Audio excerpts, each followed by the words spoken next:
கிறிஸ்துவில் அன்புக்குரிய சகோதர சகோதரிகளே, புனித வாரத்தின் புதன்கிழமை நாம் இந்த நாளிலே துரோகத்தின் வேதனையும் நம்பிக்கையின் ஆழத்தையும் தியானிக்க நாம் அழைக்கப்படுகிறோம். இந்த புதன்கிழமை யூதாஸின் துரோகம் நிகழ்ந்த நாள் என விவிலிய பாரம்பரியத்தின்படி கருதப்படுகிறது. இந்த புனித வாரத்தின் நோக்கமான அவமானத்தின் வழியாக நீதியை பெறுதல் மற்றதன் தன்மையான துரோகத்தின் வழியை தாங்குதல் ஆகியவற்றை இந்த இறைவார்த்தை ஏசாயா தீர்க்கதரிசியும் மத்தேயு நற்செய்தியும் நமக்கு எடுத்துக் கூறுகிறது. இயேசுவை 30 வெள்ளிக்காசுக்காக விற்ற யூதாஸின் செயல் நமக்கு விடுக்கும் எச்சரிக்கை என்ன? அவமானத்தில் நீதிக்காக நிலைத்திருக்கும் உறுதி என்ன என்ற கேள்விகளை இன்று நாம் நமக்குள்ளே எழுப்பி நாம் தியானிப்போம். அவமானத்திலும் நீதியை நம்புதலும் இந்த தவக்காலத்தின் இந்த நாளுடைய நோக்கம்.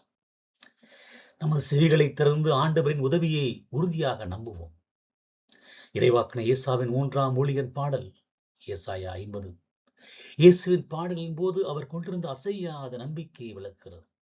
இதுவே புனித புதன்கிழமை நாம் அடைய வேண்டிய நோக்கம்.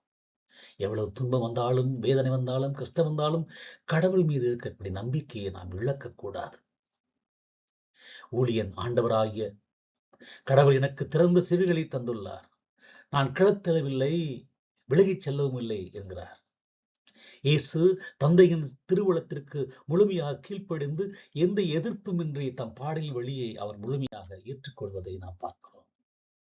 அவர் தம் முதுகை அடிப்பவர்களுக்கும் முகத்தை அவமானப்படுத்துவோருக்கும் ஒப்புக் கொடுக்கிறார் என்கிறது கடவுளுடைய வார்த்தை. இது இயேசுவின் பாடுகளின் போது அவர் அனுபவித்த உடல் மற்றும் மன வேதனையை சுட்டி காட்டுகிறது.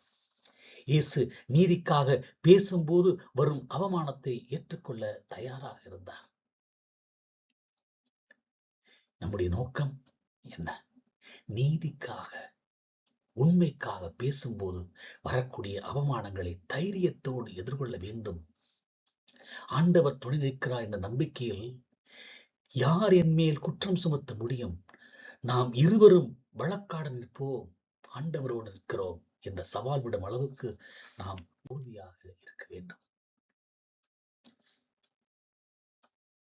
சுயநலமும் இருளின் தெளிவும் யூதாஸுடைய துரோகத்தின் தன்மை. அன்பின் விருந்தில் செய்யப்பட மிகப்பெரிய பாவம். அன்பின் விருந்தில் செய்யப்பட்ட மிகப்பெரிய பாவம். இயேசுவின் 12 சீடர்கள் ஒருவனான யூதாஸ் 30 வெள்ளிக்காசுக்காக தன் மீட்பரையே, குருநாதரையே காட்டிக் கொடுக்க ஒப்பந்தம் செய்த நிகழ்வு புனித வாரத்தின் மிக முக்கியமான தன்மையும் துரோகத்தின் வேதனையும் நமக்கு உணர்த்துகிறது. யூதாஸ் 30 வெள்ளிக்காசுக்காக இயேசுவை காட்டிக் கொடுக்கிறார். அது அன்றைய காலகட்டத்தில் ஒரு அடிமையின் விலைக்கு சமம். உலகின் மீட்பரை அடிமையின் விலைக்கு விற்றது மனிதரின் பேராசையும் சுயநலமும் எவ்வளவு கொடியது என்பதை காட்டுகிறது. அதுதான் பேராசையின் விலை. இன்று பேராசையின் விலைக்கு நாமும் கூட பலியாகி விடுகிறோம்.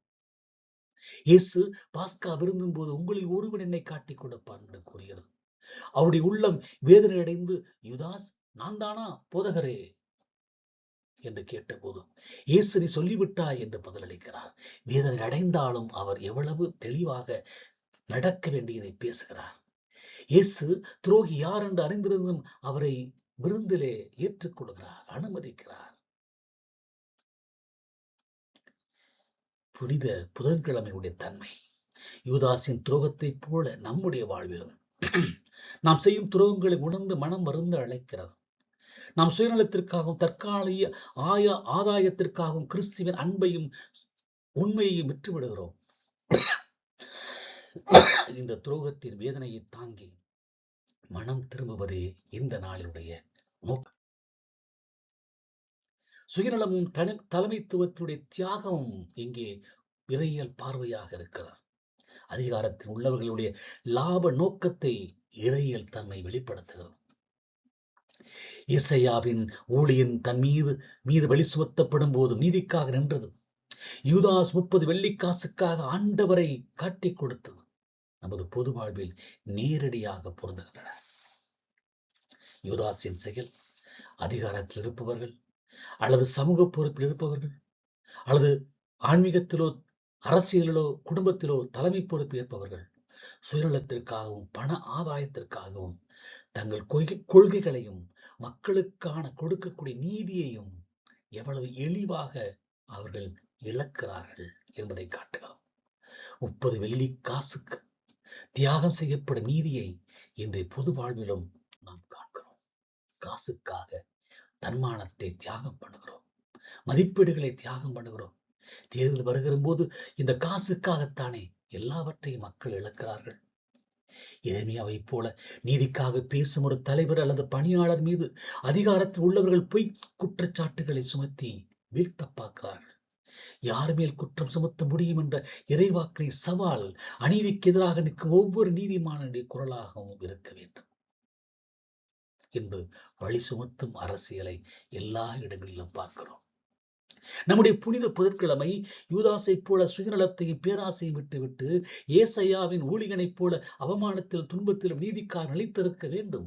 நம்முடைய பொது வாழ்விலும் தனிப்பட்ட வாழ்விலும் கிறிஸ்துவின் அன்பை காட்டிக் கொடுக்காமல் நாம் வாழ வேண்டும். இறுதியாக அன்புக்குரியவர்களே,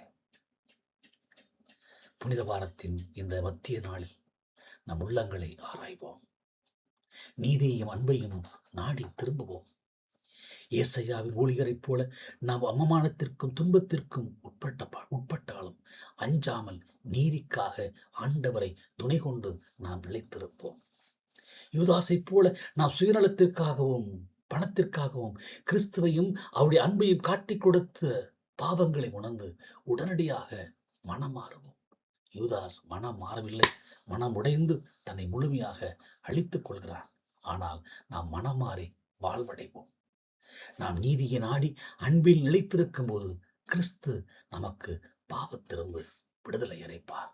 நாம் விடுதலையின் மக்களாக வாழ்வோம். அந்த வாழ்வை நோக்கி பயணிப்போம்.